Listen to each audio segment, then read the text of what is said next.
Hey there! In this video, I will show you exactly how to redeem coupons in Temu. First of all, open up the Temu official website. After getting into your Temu site, go to Orders and Account. Then, it will show you the drop-down menu of your account. Now, you need to choose your coupons and offers. Look for a section in the app or website that is related to coupons, discounts, or promotions.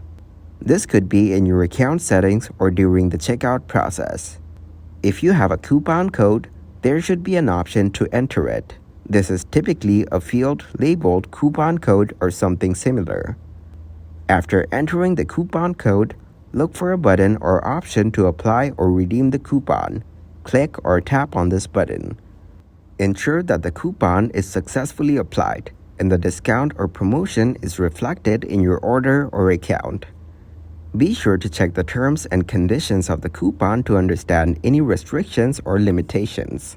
Thank you very much for watching, and don't forget to like the video and subscribe to the channel.